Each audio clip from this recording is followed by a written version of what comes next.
Ikutsin täna ja ma olen tunne, et sa huvitatud asjast laulmist tuleb mulle, see lihtsalt laseb taha maha. No praegu midagi. Jaa, ei, seda ma vaatasin setti.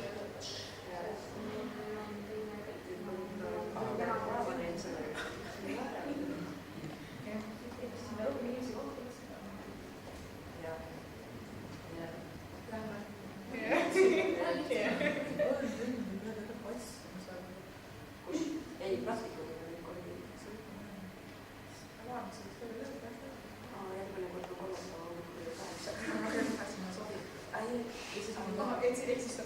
et täna siis on esimeses pooles räägib meile enda Obrani teema ise lõpuni. Ja seminari teises pooles veel see ei võta väga pikalt.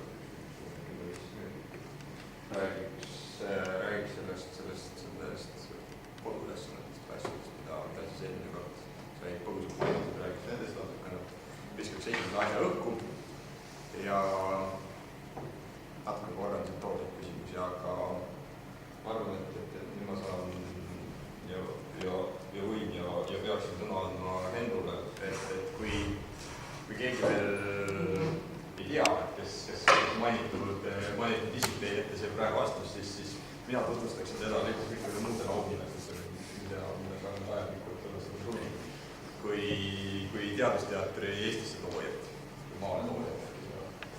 Et ma arvan, et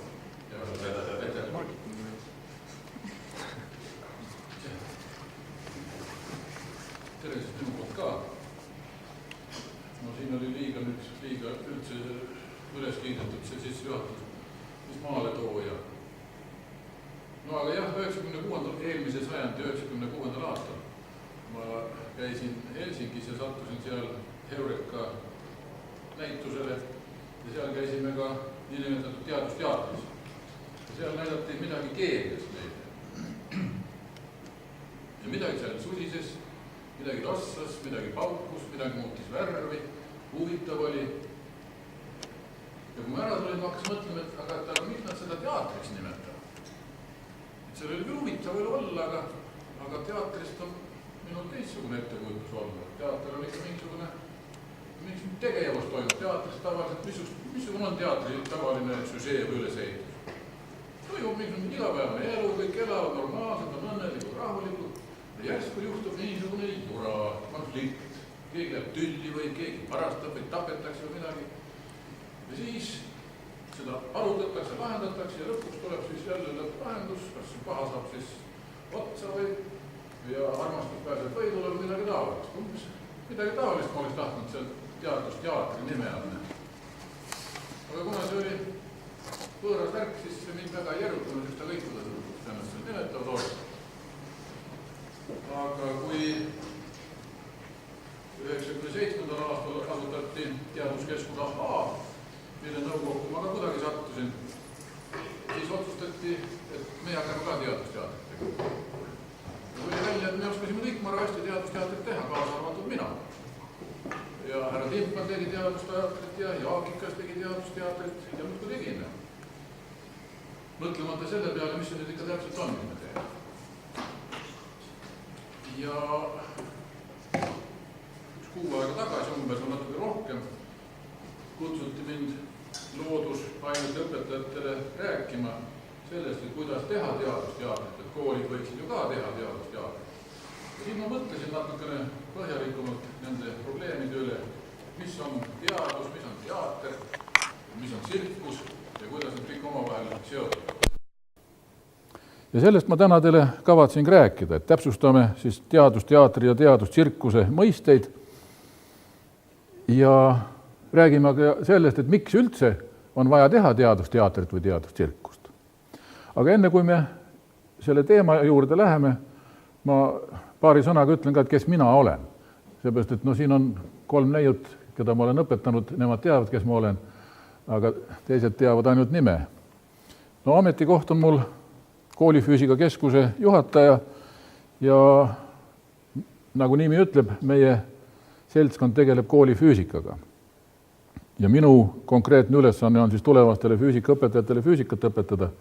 Kuna füüsikaosakonnast füüsikaõpetajaid praktiliselt ei tule, siis me teeme füüsikaõpetajaid haridusteaduskonna neiudest. Sügisel nad tulid esimesele kursusele ja vandusid kindlalt, et nemad ei hakka iial füüsikaga tegelema, kuna see on üks kaunis ilge asi. No aga pärast 4 kuud koostööd on vähemalt mõned oma seisukohti muutnud ja leidnud, et nad ikka võtavad kogu selle füüsikatsükli läbi, mis on neil ka võimalik ja pärast seda nad võivad hakata põhikoolis füüsikat õpetama. Ja seda ma ütlen ka teile, et ärge minu käest pedagoogilisi tõdesid oodake, kui ma rääkima midagi hakkan. Mina ei ole mitte midagi niisugust ainet õppinud, ma olen aus füüsik olnud. Lõpetasin, tol ajal nimetati seda teoreetiliseks osakonnaks, teine oli pedagoogiline osakond ja tegin oma teadustöö ka optika valdkonnas, täpsemalt luminessentsi uurimisega tegelesin. Aga kui ma olin sunnitud hakkama õpetama füüsikat, siis mul avanes võimalus füüsikat õpetada natukene teistmoodi, kui mulle õpetati.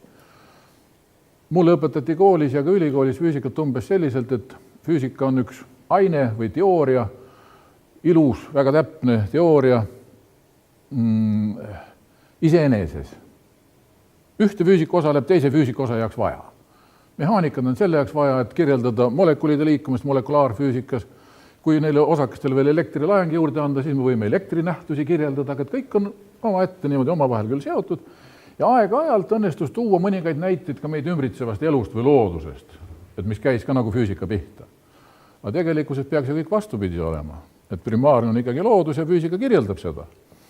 Ja siis ma olengi püüdnud oma õpetust selles vaimus üles ehitada ja mõneti inimlikumaks muuta seda füüsikat. Ja ma ei saa salata, et selle stiilis õpetamise juures tuleb aeg-ajalt kasutada ka teatrile omaseid elemente, natukene näidelda ja midagi taolist. Nii et sellega ma tahtsin öelda, et ma ei ole päris võhik füüsika õpetamise koha pealt, aga välja õppinud füüsika õpetama ka kaugeltki ei ole. Aga läheme siis nüüd teema juurde. Ja alustame sellest, et mõtleme või mõtestame lahti selle termini teater. Et mis on teater? Kui me räägime teadusteatrist, siis me peame teadma, mis asi on teater. Siin on nüüd definitsioon, mille ma võtsin Eesti entsüklopeediast. Kõik definitsioonid, mis siin on võetud Eesti entsüklopeediast, ainult nad on tehtud inimlikumaks. On palju keerulisi ja mitteolulisi sõnu on välja jäetud ja minu arvates oluline on siit siis ette toodud. Nii siit siis paistab, et teater on mingisugune kunstiliik, mille korral väga oluline on ka publiku olemasolu ja mis peab sisaldama mingisugust vaatemängu. Igasugune mäng eeldab mingisuguseid reegleid, mingisugust korrapära, mingisugust seotust. Nii et teater on siis kunst, mis esitab mingisuguse seotud etenduse. Ja kindlasti peab publik olema. Kui näitlejad omaette mängivad lava peal, publikut ei ole, see ei ole teater. See on siis, ma ei tea, mis see on. Teatri on proov. Nii. Kuna on öeldud, et teater on kunstiliik, siis mis on kunst? Kunst on siis selline inimtegevus, kus on vaja fantaasiat või kujutlusvõimet, et luua omale mingisuguseid mõttelisi kujundeid. Mida tähendab täpselt eesti keeles see meelelis konkreetne kujund, ma ei oska teile öelda. Ma püüdsin leida tõlkeid eesti keelde sellele terminile, aga ei osanud midagi paremat öelda. Mina ütleks lihtsalt mõttelised kujundid. Mul tekib mingisugune mõte, kui ma vaatan mingisugust kunstiteost või näitemängu või asja. Ja mõte hakkab liikuma, aga kui No seda võib siis ka meeles konkreetseks kujundiks nimetada. Nii, nüüd on meil lähtedefinitsioonid olemas. Ja milliseid teatrid me siis üldse teame? Me teame, no Eestis on näiteks Draamateater on olemas ooperiteater Estonia, on olemas balletiteater.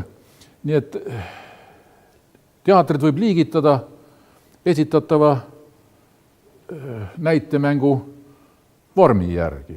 Järelikult, kui me räägime teadusteatrist, siis peab see teadusteater esitama mingisugust teaduse produkti või teadusele omast materjali.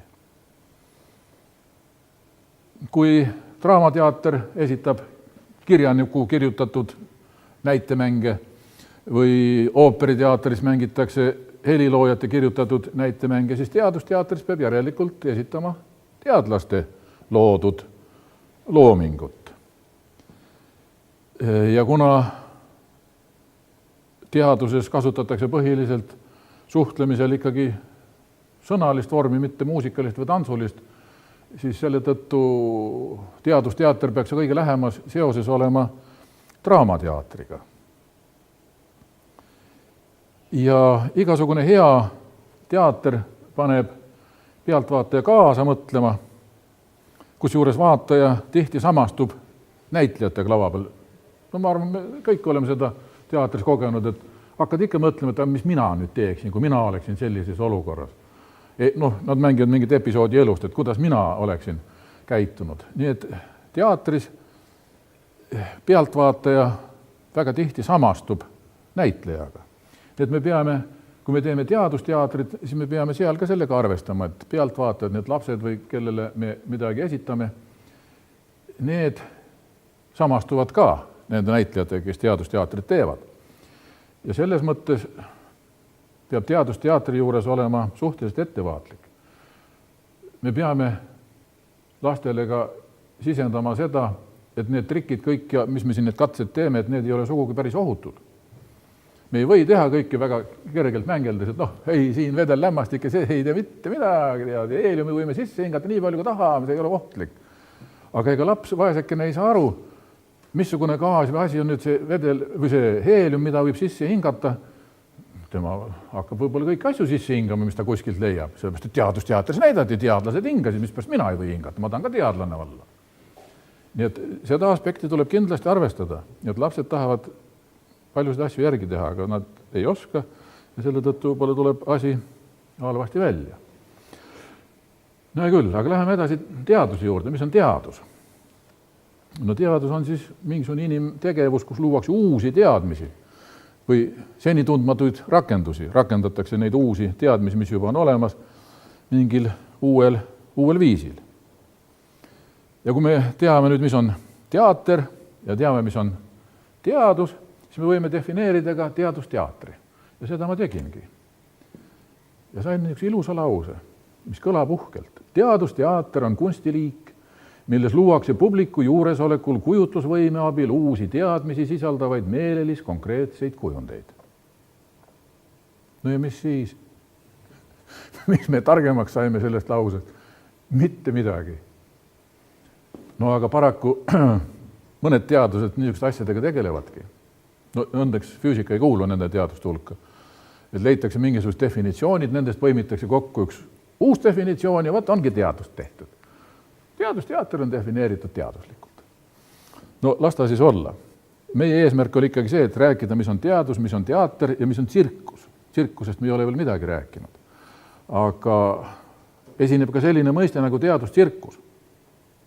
Kui te mingisuguse otsingumootorisse lööte sisse kas teadusteatri või teadustsirkus, no inglise keeles soovitavalt, siis te saate peaaegu ühe palju vastuseid. Ikka sadadest tuhandetest tuleb mõlemaid välja. Nii et on levinud mõlemad terminid. Ja mida siis nimetatakse tsirkuseks? No tsirkus on lõbustav vaatemäng, mis koosneb üksikutest numbritest, jõu, osavus ja mustkunstitrikid, mille vahel esinevad klounid. Tsirkus peab lõbustama. Ma ei tea niisugust dramaatilist või tragöödilist tsirkust, kus kõik nutavad ja ja kloun saab surma lõpuks ja nii edasi. Tsirkus peab olema lõbus. Teater ei pea lõbus olema. Teatris on tragöödiad olemas. Aga tsirkus peab olema lõbus. Ja tsirkus ei pea olema mingisuguse kindla süžee või teema arenduse järgi. Et seal koosneb üksikutest eraldiseisvatest trikkidest.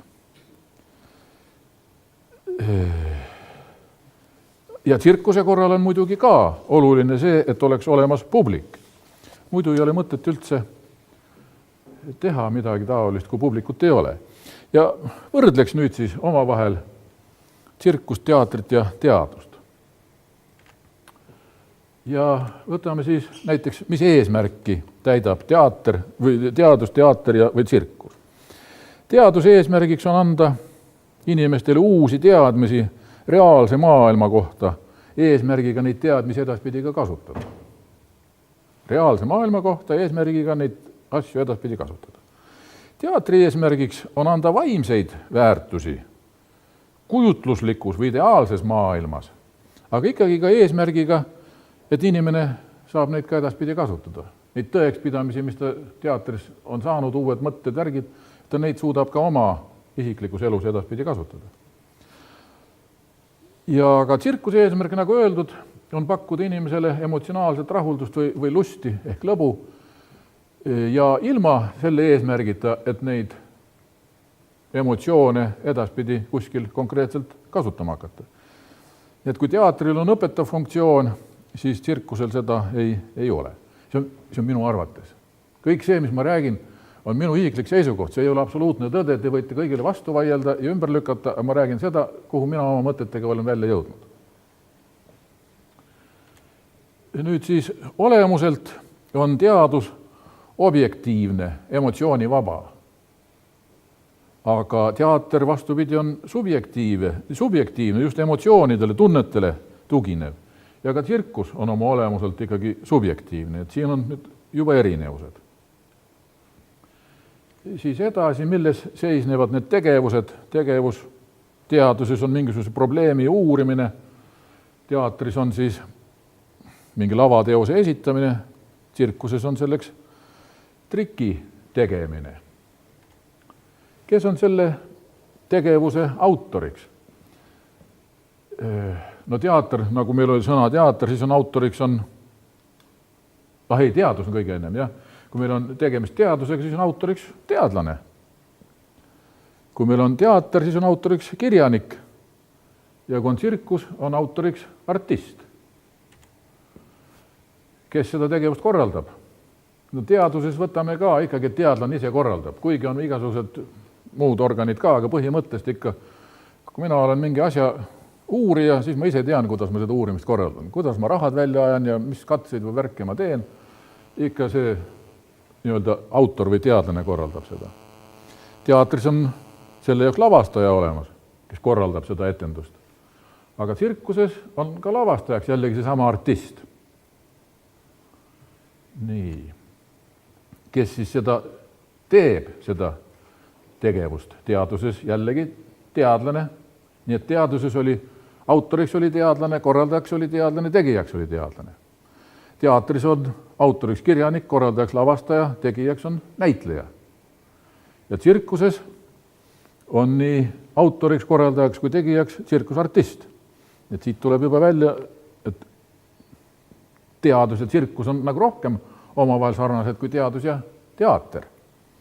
Nii, ma vaatan, mis mul siin veel on siis. Tegemisviis. Küll siin on üks teaduses katsetatakse, mõõdatakse, arvutatakse, mujal räägitakse või lauldakse, tsirkus tehakse trikke. Tegemisvahendid, see oli nüüd juba natuke järgmisest ooperist. Et me leidsime nüüd mingisuguseid tunnuseid. Ja kui me võrdleme teadust ja teatrit, siis tuleb välja, et neil on terve rida sarnasusi, on kindel süžee. Teadus on täpselt sama olukord nagu teatriski. Et toimub igapäevane rutiinne teadustöö, mõõdetakse midagi, tellitakse uut aparatuuri, käiakse konverentsid, aga järsku keegi avastab mingisuguse uue tundmatu spektri, mida keegi pole enne mõõtnud, või mingisuguse uue nähtuse, tekib elevus, mis värk on, see on vastab teatris konfliktile ja asi päädib siis sellega, et kirjutatakse mingi artikkel või konverentsi ettekanne, see on siis see õnnelik lõpplahendus, mis oli teatri etendusel. Nii et selles mõttes on teater ja teadus küllaltki sarnased. Aga kas publik on mõlemal juhul oluline?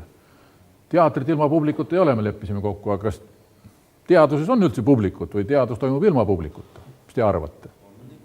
Ikka on publik, jah? Aga kes on see teaduspublik siis? Kes see? Tarbija.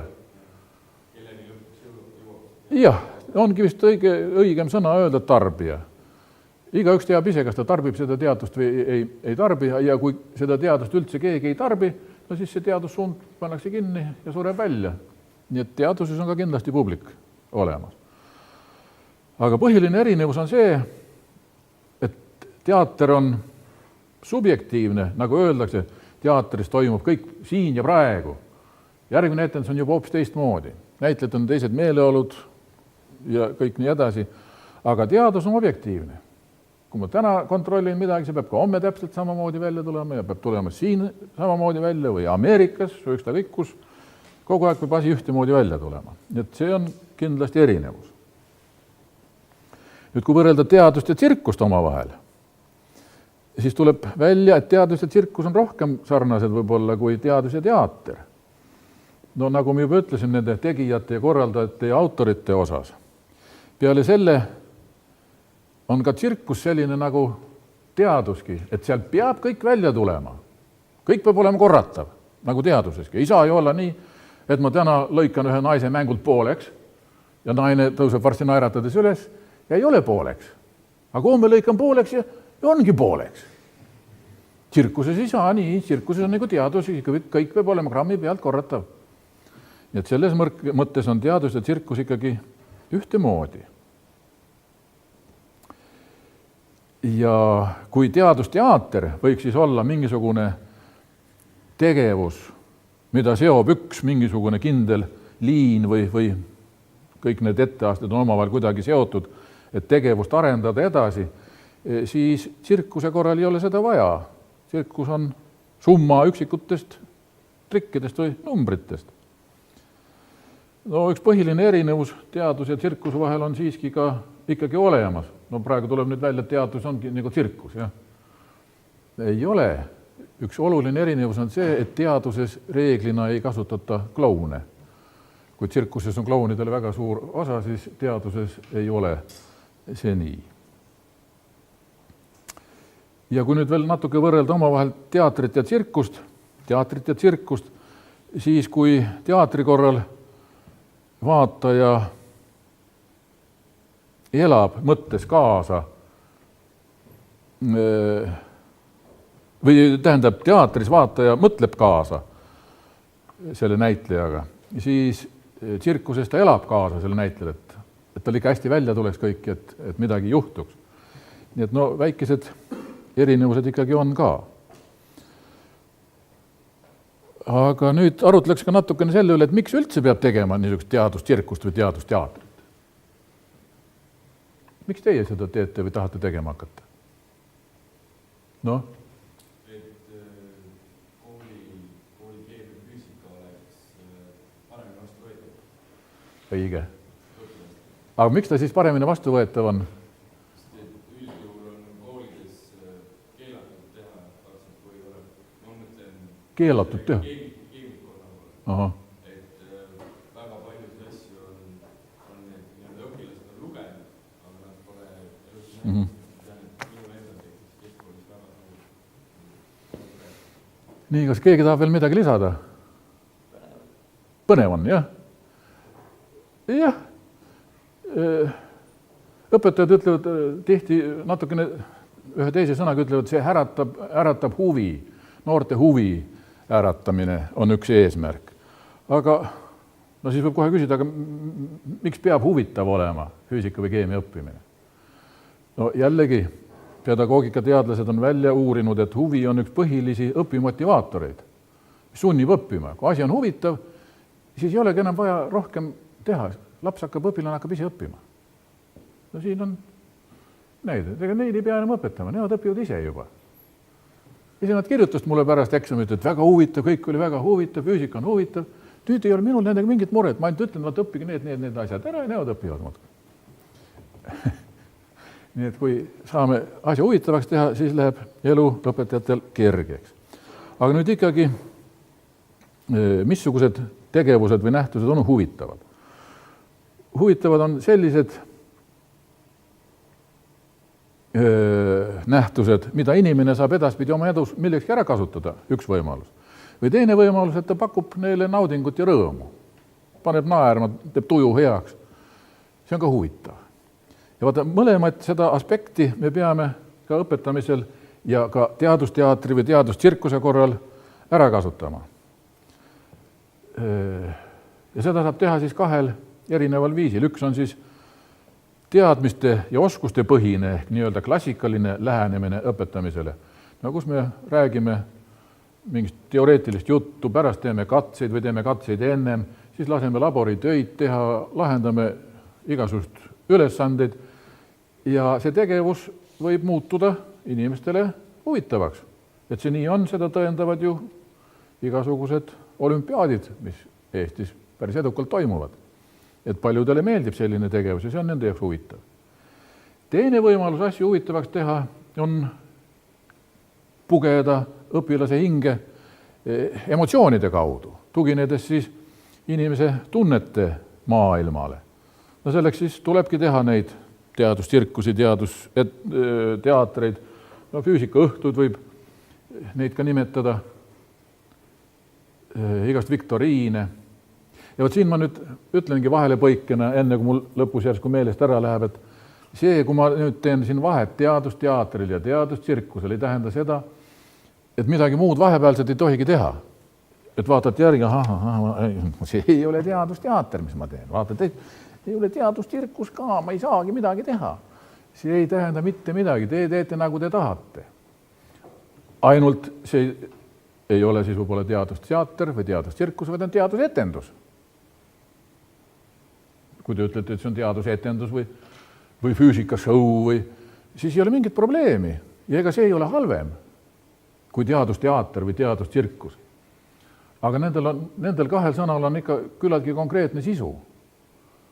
Ja võib ka lihtsalt füüsikaõhtu teha. Üks ta kõik mis, või füüsika hommiku või füüsika lõuna. Üks ta kõik mis asja. Nii et ärge seda juttu jälle nii võtke, et ma tahan nüüd teid hirmsasti õpetada, et vaat lapsed, te peate nüüd hakkama ainult nii tegema, et see on õige tegevus. Ei ole. Kõik, mis te teete, on õige.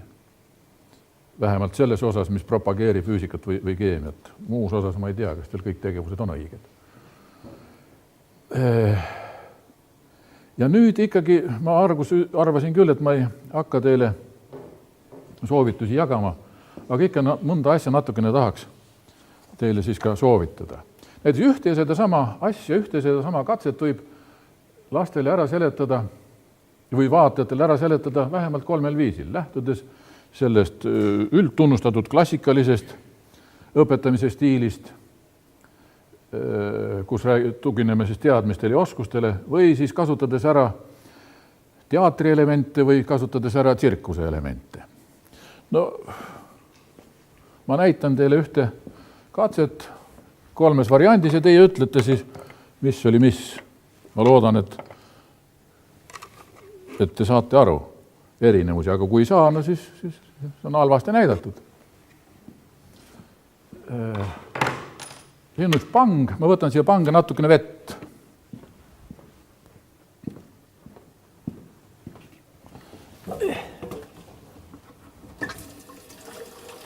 Siin on kraan.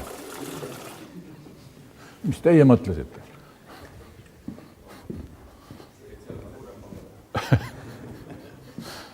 Nii, panges on nüüd vesi, jah? Ja mis te arvate, kas ma saan pange põhja nii üles keerata, et vesi välja ei tule? Kas tahab minuga kihla vedada? Tahad vedada, jah? Ei saa keerata pange põhja nii üles? Saab. No siis sa ei saa ju kihla vedada. Keegi peab ütlema, et ei saa, siis me saame kihla vedada. No, loomulikult saab, sellepärast ma ütlen, et kui kaua see pange põhi peab üleval olema. Iga tiiru all on pange põhi natuke aega üleval, vesi välja ei tule. Nii, see oli üks katse esitamise viis. Teine katse esitamise viis on siis selline, et kui me keha paneme liikuma mööda ringjoont, siis ringjoonel liikumas hoiab seda keha kesktõmbejõud. Kui kesktõmbejõud lakkab mõjumast, siis keha lendab ringjoonelt minema pikki ringjoone puutujat. Ja kui me paneme selle vee koos pangega mööda ringjoont liikuma, no ma eeldan, et mu käe pikkus ei muutu, et trajektooriks on ringjoon, siis vesi tahaks mööda puutujat minema lennata, aga mina keeran pange kogu aeg ette, pange põhi ja pange seinad tulevad talle ette, vesi ei saa pikki puutujat minema lennata ja on sunnitud koos pangega käima mööda ringjoonelist trajektoori. See oli siis teine esitus. Ja kolmas esitus on siis see,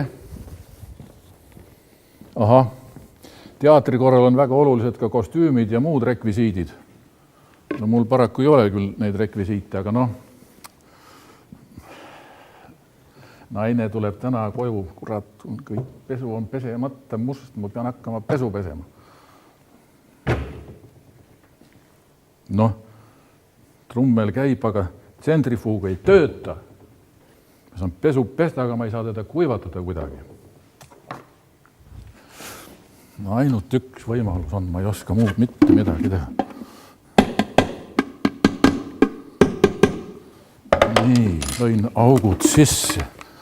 Võtan siit selle märja pesu, viskan siia sisse ja ja tsentrifuugisin pesu kuivaks. Naine võib tulla. Nii,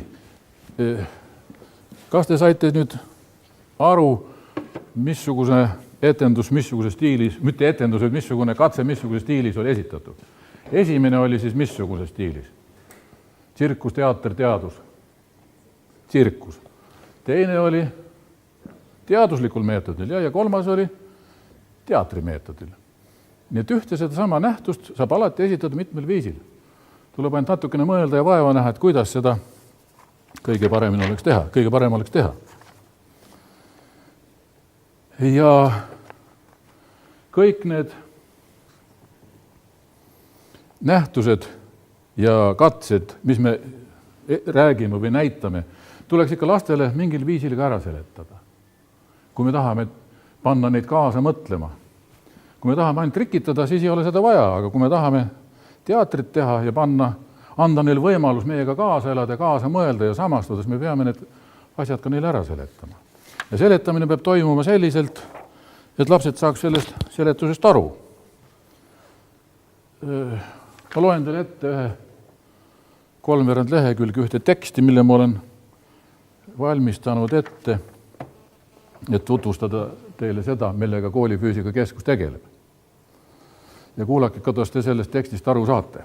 See on nüüd teile seletus selle kohta, millega meie tegeleme iga päev.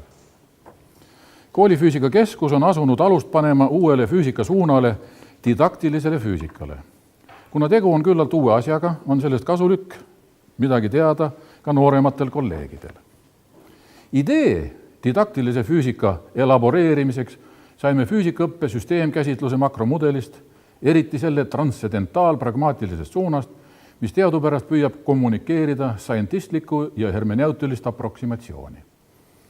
Kui sellega konnekteerida metapsühholoogilise teooria dünaamiline, ökonoomiline, topograafiline aspekt, on saadud sufitsiidne imaginatsioon innovaatilise füüsikasuuna teoreetilisest kausaalsusest. Edasi breviaar uue suuna intentsioonidest. Neid võib alloteerida instruktiivseteks, spetsiaalseteks ja generaalseteks. Apropos, tuleb aktsentueerida, et diferentseeruvalt füüsika didaktikast on didaktilises füüsikas propedeutilised ja epipedeutilised kvoodid partikulaarsed. See on see koht, kus alati naerdab peale tulla. Ette loen. Edasi läheb lihtsamalt.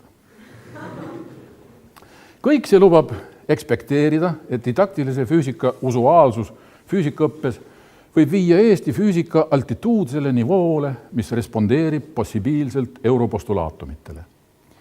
Interrogatiivne võib olla nende innovatsioonide kommunikatiivne vitaalsus argirutiinses pedagoogilises praktikas, kuid ka see on providenteeritud. Selleks necesseeritakse aktuaalseid disparaatseid õppevorme. Oleme aprobeerinud duaalse presentatsioonide klassifikatsiooni, distribueerides vormid aktiivseteks ja passiivseteks. Kontemplatiivselt võib nentida tõika, et aktiivseid vorme dispositsioneeritakse 2 ja passiivseid vorme 3 küllaltki diskongruentseks, aga siiski konkordantseks subspetsiooniks. Passiivsed vormid disjunkteeruvad visuaalseteks, pikturaalne, skulptuurne, literatuurne, auditiivseteks, oraalne ja sonoorne ning audiovisuaalseteks, skriinne, lektsioosne, kommunikatiivne. Aktiivsed põhivormid partselleeruvad subaktiivseteks ja panaktiivseteks, mis inkorporeerivad konventsionaalseid, haikeraalseid, rivaalseid ja manuaaltsirkulaarseid ingrediente. Sellega ma lõpetan ja loodan, et ettekanne oli adutav. Saite ka aru, mis ma rääkisin? Saite? No siis on hästi. Ühesõnaga, sellise stiilis päris ei maksa lastele nüüd nähtusi ära seletada. Samuti ei või seletamise juures kasutada selliseid termineid ja sõnu, mis on küll igapäevaterminid meie jaoks, aga mida lapsed ei ole kogenud või kuulnud. No näiteks, teie olge vait, nüüd kui ma midagi küsin. Kes või mis on helkpoi?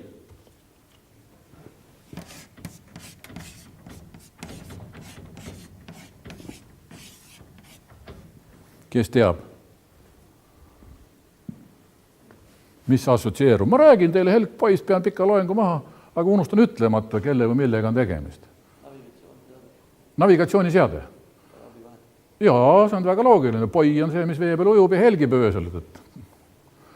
Kas veel midagi pakute? Ei ole. See on üks mardikas poilaste sugukonnast. Umbes nii pikk, niisugune läikiv, kõva kestaga mardikas. Nii et ei saa alati eeldada, et kõik mõistavad kõiki termineid ühte viisi. Samuti võib juhtuda ka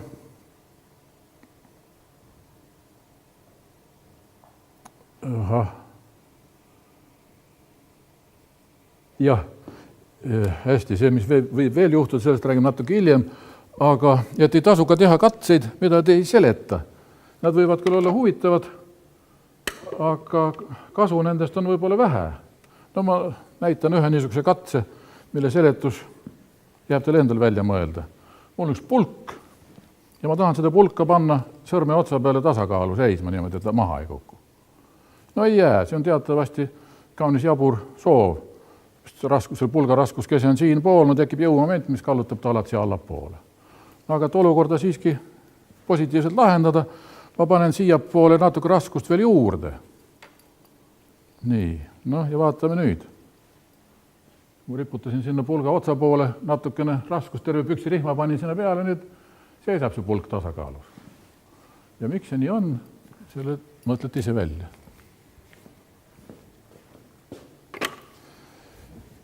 Nii et võib ka sellist võtet kasutada. Ja nüüd edasi, lõpetuse poole hakkame jõudma, kell hakkab 5 ka saama, ma tahtsin 5 läbi saada. Et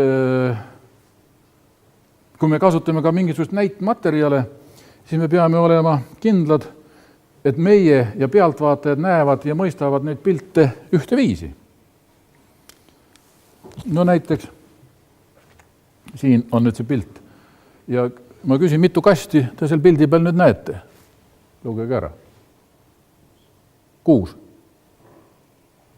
Aga võib ka 7 näha. Kui all on 2 kasti, keskel on 3 ja üleval veel 2, no siis tuleb kokku 7 kasti. Ma võin näha all nii 3 kasti kui 2 kasti.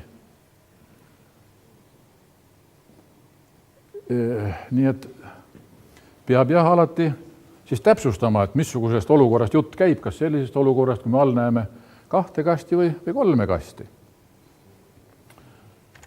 Nüüd sellel pildil on 2 meest ühe pildi peal kujutatud. Üks noor mees ja üks vana mees. Kas te näete mõlemaid mehi? ei pea ümber pöörama. Niisugune pilt meil veel tuleb, mida on vaja ümber pöörata, aga seda pilti veel ei ole vaja ümber pöörata. No aga kummad te näete? Vanamees vaatab niimoodi, siia niimoodi alla. Aga noormees vaatab sinna. No ma vaatan, kas ma ulatan midagi näitama. No ja keegi peab hüppama sinna. Ahah. Jah. Sellega saab näidata, kui käsi ei värise. Ahah. Ei, ta ei näita mul midagi. Kus ta on? Ahah. Sääl on, jah. Vaat see on noormehe nina nüüd seal. Ja see on vanamehe silm. Ja see on nooremehe lõug.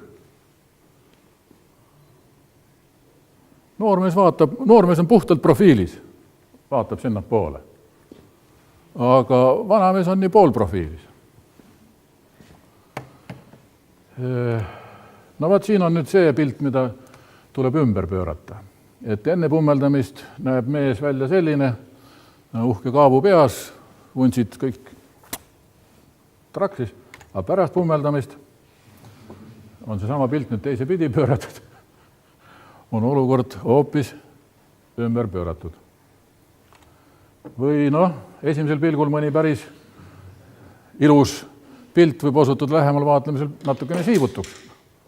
Ja seda kasutavad tihtipeale just õpilased, teevad mingeid niisuguse pilte või skeeme või joonised ja pakutakse neid õpetajatele ja kui õpetaja ei jälgi ja ei saa korralikult aru, siis võib jääda mõnikord niisuguse ebameeldivasse olukorda. Nii, mis te nüüd selle pildi peal näete? Mis asja? No tavaliselt on jah, kui on juba natukene tuttavam seltskond, siis poisid hakkavad peaaegu alati kohe itsitama, nagu seda pilti näevad. Aga tegelikult seal ei ole mitte midagi itsitada. Kass istub aknalaua peal. Kassi kõrval on veiniklaas aknalaua peal. Üleval vasaks nurgas on riiul, seal on mingi lillevaas, oksad ripuvad üle ääre alla. Kardin on seal, siis akna all on pesunöör, seal siis taskurätik kuivab, sukad kuivavad, trussikud kuivavad. Aga kõik kokku jätab niisuguse mulje, nagu oleks seal üks paljas naine, kui otse eesti keeles välja öelda. Nii. Ja mis siis veel? Kuidas? No muidugi.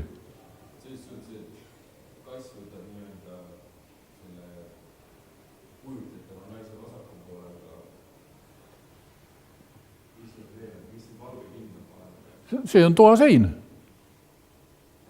Tapeet, tapeet on selles toas. Ja kõik need muud värgid siis formeerivad selle heleda tapeedi taustal niisuguse vaatemängu kokku. Nii, ja mis siis meil veel on? Nüüd hakkame juba otsi kokku võtma. Siis, nagu juba oli juttu, et hea teater peab olema kordumatu. Ja hea teadus on korratav. Järelikult hea teatusteater on korratavalt kordumatu. See on nüüd minu välja mõeldud lause. Hea lause, see mulle meeldib. Ja mis siis muud? Head teaterdamist.